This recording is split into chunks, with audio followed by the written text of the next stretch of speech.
September 6, 1941. Sevastopol, Crimea. The city lay in ruins, a pale shadow of the bustling port it once was. The air was thick with the acrid scent of smoke and desperation. Shells rained down from the sky, their explosions shaking the earth beneath and sending ripples through the sea. The city was cut off from the outside world, a trap closing in. The Axis forces were relentless, encircling the Soviets with every passing hour. Soldiers, exhausted and broken, fought for every inch of ground, every fragment of their dignity. Yet, in this chaos, there was one person who was neither a soldier nor a commander, Anna. Anna was a teacher by trade, a mother by nature. She had never held a gun in her life. In fact, she had never truly been a part of the military struggle. Her world, once confined to the quiet rhythms of educating children, to sewing uniforms and baking bread for her family, had been violently uprooted by the unrelenting march of war. When the Nazis arrived in Sevastopol, her life, like so many others, fractured into before and after. She watched as her city, her home, fell into a dark, suffocating silence, the weight of fear pressing against every window, every door. But in the chaos, Anna found purpose. Her position in the city allowed her to observe without suspicion, to move in places the occupying forces never thought to look.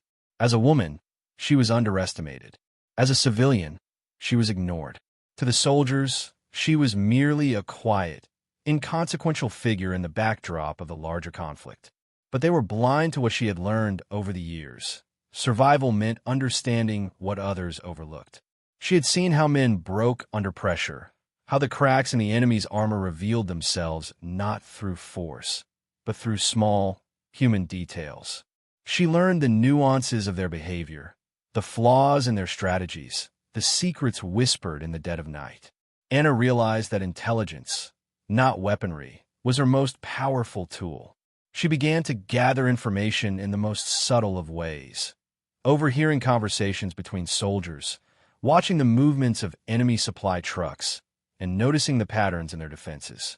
In the dead of night, when the rumbling of artillery could be heard in the distance, Anna would move like a shadow through the darkened streets. She was the quiet whisper that slipped through the cracks, unnoticed, unseen.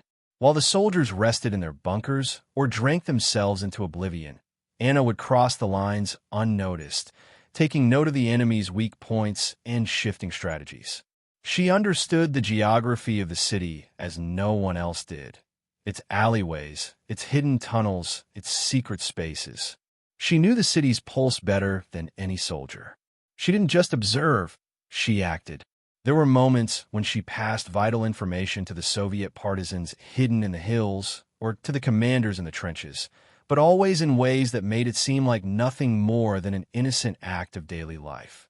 A basket of bread delivered to a neighbor, a letter passed between old friends, a conversation shared between strangers. These small moments, when carefully woven together, formed a larger web of resistance. One night, Anna found herself crouched behind a pile of rubble, her heart pounding in her chest as the sound of Nazi boots echoed through the streets.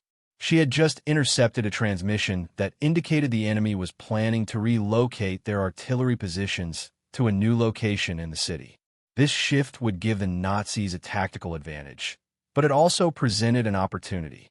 She knew that if she could act quickly, she could sabotage their plan before it was set into motion. It was a simple strategy, but it relied on timing, precision, and the kind of calm that only a few could maintain under pressure. As the enemy's soldiers passed by, Anna held her breath, waiting for the right moment. She moved in and out of shadows, just as she had done countless times before, until she reached the supply depot where the Germans kept their explosives. Her hands were steady as she quietly disabled the detonators, rendering the weapons useless. It was a small victory, but one that would force the Nazis to rethink their plans. Back in her home, Anna sat at the table, a cup of tea in front of her, the warm steam rising in the dim light. Her mind raced, her thoughts constantly shifting between what she had done and what was yet to come. She had never seen herself as a hero. She wasn't someone who would march in a battle, or give grand speeches. Her fight was in the shadows, behind the curtains of history. Yet, the quiet ripple she had created with that one small action would have far-reaching consequences. It wasn't just about sabotaging the enemy's plans. It was about defying the world's assumptions about her. Anna wasn't a soldier. She wasn't a general. But she was something far more dangerous to the enemy. She was a woman who understood the power of subtlety, the strength in silence, and the profound impact of quiet defiance. In a war where the loudest explosions and the greatest battles were the ones that made the headlines, Anna's war was fought in the spaces between the chaos. She knew that the outcome of this battle would not be determined by sheer force alone. The heart of the war lay in the details, in the forgotten corners, and in the power of the invisible. Yet, as much as Anna played her part, she knew that her actions would never make it into the history books. The stories of heroes were written in blood, not in the quiet, almost invisible moments that decided the outcome of the conflict. There were no medals for women like her, no statues to honor the silent, unnoticed victories of the everyday people who helped turn the tide of history.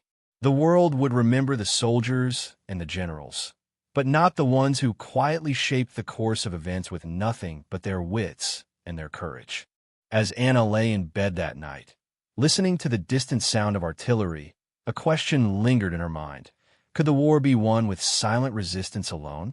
Or would history forever forget the ones who never fired a shot, but fought just as fiercely as any soldier on the front lines?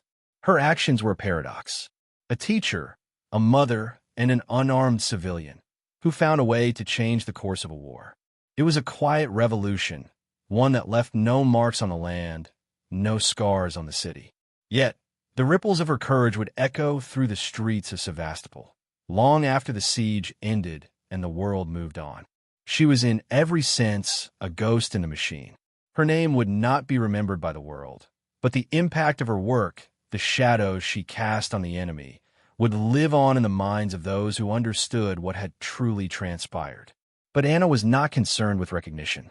Her war was a personal one, a fight for survival, a fight for the people she loved, and above all, a fight against the silence that would otherwise swallow them all.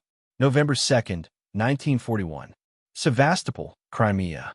The siege of Sevastopol had dragged on for weeks, the sound of artillery fire as constant as the rhythm of life itself.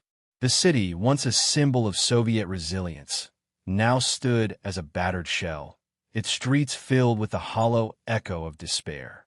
But for Anna, the desperation had turned into something else, something more dangerous. She had tasted the power of the enemy's vulnerabilities, and now she sought to exploit them in ways no one could have imagined. The Germans had their overwhelming firepower, their tanks, and their planes, but they had underestimated the quiet woman who had learned the art of unseen warfare. Each day, Anna moved through the crumbling city like a phantom. The streets were a maze of rubble and ruins, but to her, they were familiar, almost intimate. She knew where the enemy patrolled, where the supply convoys traveled, and where the cracks in their defenses were wide enough to slip through unnoticed. There was no fanfare to her actions, no grand declarations, just the quiet precision of a woman who understood the power of patience. Anna's role in the resistance was simple but critical. She did not fight in the open, like the brave partisans who took to the hills with rifles in hand, or the soldiers who fought tooth and nail in the trenches. Instead, she operated in the shadows. She was a master of information, a silent orchestrator of small, seemingly insignificant acts that, when woven together, created a web of defiance that could not be ignored. Her true power lay in her ability to stay invisible, to manipulate the smallest pieces of intelligence into something far more dangerous than a bullet. Her contacts were few but crucial. Anna had built a network of informants, a baker who overheard enemy officers speaking in hushed tones, a street vendor who sold trinkets to the German soldiers and gleaned secrets in return, a fisherman who had witnessed suspicious movements along the docks. Each person was a piece in a larger puzzle, each one helping her to build a picture of the enemy's plans. No detail was too small, no piece of information too trivial. For Anna, the war was not just fought on the front lines, it was fought in the spaces between. One evening, Anna found herself crouched low in the shadows of a destroyed building, watching as a group of German officers convened around a map. They were discussing their next move, an assault on the last Soviet stronghold in the city. From her vantage point, Anna could hear every word, every plan, every tactical shift. As the officers bickered over logistics, she absorbed every detail. She could hear the names of the units involved, the timing of the attack, and even the weaknesses in their strategy. But there was something more, a shift in the enemy's attitude, a sense of overconfidence that had taken hold of them. The Germans had grown complacent, thinking victory was inevitable. They were blind to the fact that their enemies were watching, learning, waiting. The moment the officers dispersed, Anna sprang into action. She knew that every second counted. Using a series of coded messages, she contacted her trusted partisan allies, passing along the critical information. The plan was clear. They would not strike head-on, where the enemy expected them to. Instead, they would strike where the Germans felt safest, within their own ranks. Anna had learned of a weak point in their supply lines, a momentary gap in their logistics that would leave the German forces vulnerable. The key was precision, no brute force, just a quiet, calculated strike that would sow confusion and delay the enemy's advance. Under the cover of darkness, Anna and a small group of partisans infiltrated the German supply depot. They moved swiftly, silently, through the night, guided only by the whispers of their network. The depot was heavily guarded, but Anna had studied it for weeks, memorizing the patrol patterns and the weaknesses in the guards' routines. As they approached the warehouse where the enemy stored their munitions, Anna's heart pounded, but her hands were steady. She knew the risks, knew the cost of failure. But in that moment, there was no room for doubt. The strike was swift. Using improvised tools and explosives, they sabotaged the supply lines, destroying critical equipment and delaying the enemy's attack. It was a victory of intellect over brute strength, a testament to Anna's understanding of warfare's hidden dynamics. The Germans would be forced to postpone their planned assault, buying precious time for the Soviet forces to regroup and counterattack. In the grand scheme of the war, it was but a small victory, a fleeting moment of success in the face of overwhelming odds. But to Anna, it was more than that. It was proof that the enemy could be defeated, not by strength alone, but by understanding, by outthinking them at every turn. As Anna made her way back to the safety of the city's inner quarters, she couldn't help but reflect on the enormity of the task that lay ahead. Each action she took felt like a drop in an ocean, but without those drops, the ocean would remain still, unmoving. Her fight was not for recognition, nor for glory. It was for survival. It was for the hope that, one day, someone might look back and understand the role she had played in tipping the scales. But for now, all she could do was keep moving, keep acting, and keep the fires of resistance burning. The next morning, as the city rumbled with the sound of war, Anna went about her daily routine, her face a mask of calm. To the outside world, she was just another woman struggling to survive in the midst of an impossible situation. But beneath the surface, Anna knew something they did not. She was changing the course of the war, one quiet act at a time. The Germans would never know her name. They would never understand that it was a teacher, a mother, a civilian who had undone their plans. To them, Anna was just another woman, inconsequential, irrelevant. But Anna knew the truth. She was a silent architect of victory, a woman whose intelligence and quiet rebellion had become the cornerstone of Sevastopol's resistance. As the days wore on, Anna continued her work, each action building upon the last. The tide of the war was shifting, but the outcome was still uncertain. She had seen enough to know that victory was not guaranteed, that the enemy would not easily be pushed back. But there was a quiet hope in her heart, a hope that the tide was beginning to turn, and that the unseen resistance she had helped to build might one day be the key to breaking the siege. The Germans might have their firepower, their tanks, their planes, but Anna had something far more dangerous: the ability to strike where they least expected it and to keep fighting long after they had forgotten her name. May 7th, 1942. Sevastopol, Crimea. The sounds of war had faded from the streets of Sevastopol, replaced by the muted hum of everyday life resuming in the wake of the city's liberation. The Nazis were gone, their once dominant presence now just a fading memory in the city's collective consciousness. But for Anna, the victory fell hollow. The rubble had barely settled, and the survivors of the siege shuffled through the remains of their homes, trying to reclaim whatever fragments of normalcy they could. Yet Anna knew something the others did not. The cost of this victory was greater than anyone realized. It had been months since she last moved through the shadowed streets of Sevastopol, passing along intelligence, sabotaging supply lines, and playing the dangerous game of invisible warfare. She had done everything she could to ensure the survival of the city, to buy precious time for the Soviet forces to regroup and counterattack. The victories, though small, had accumulated over time, and the enemy had never known who had struck them. The silence of her actions, the quiet destruction she had wrought, had ensured the Germans' overconfidence was shattered. But now, the city was free, and yet Anna's role in the resistance was nothing more than a secret whispered among a few survivors. The people she had helped, the ones who owed their lives to her silent strategy, seemed to have moved on. They rebuilt their homes, tended to their families, and looked forward to a future without the shadow of occupation. But Anna, more than anyone, understood that nothing would be the same again. The war had taken its toll, not just on the buildings and the land, but on the spirit of those who had lived through it. And in that devastation, Anna's name was nowhere to be found. No medals, no recognition, no plaques, no ceremonies. The Soviet forces celebrated their victory over the Nazi invaders, but Anna's contribution, the countless small acts of defiance that had helped secure that victory, went unnoticed. It was as though she had never been there at all. The men who fought on the front lines were hailed as heroes, their names immortalized in history books and monuments. But Anna, who had fought in the shadows, who had turned the tide without ever firing a shot, was erased from the story.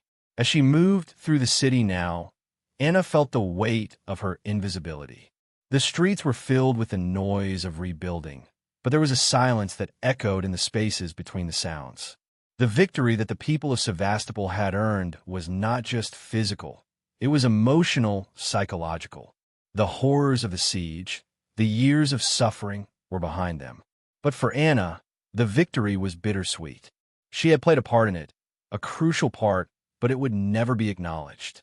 Her mind wandered back to the people who had been part of her quiet rebellion. The baker who had overheard the German officers' plans, the fisherman who had risked his life to deliver messages, the partisan fighters who had followed her instructions without question. They, too, had been left in the shadows, their names buried under the rubble of history.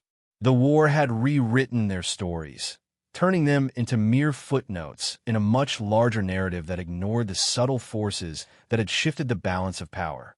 In the quiet of her home, Anna reflected on the irony of all. The German soldiers who had underestimated her, who had thought her nothing more than a civilian, would never know the true extent of her actions. They would never understand that the small victories they had lost, sabotaged munitions, disrupted supply lines, and confused communications, had been the work of a single, unarmed woman. She had done what many thought impossible, and yet the world would forget her. No history books would recount her contributions. No monument would rise in her honor. One evening, as the sun set over the city, Anna stood at the edge of a rebuilt street, watching as the people of Sevastopol gathered for a public celebration. The Soviet flag flew high, a symbol of their collective triumph. Yet as she stood there, a figure in the crowd, she felt like a ghost, an invisible force that had shaped the outcome of the war without ever being seen. The world around her moved on, oblivious to the fact that it had been changed by the quiet rebellion of one woman.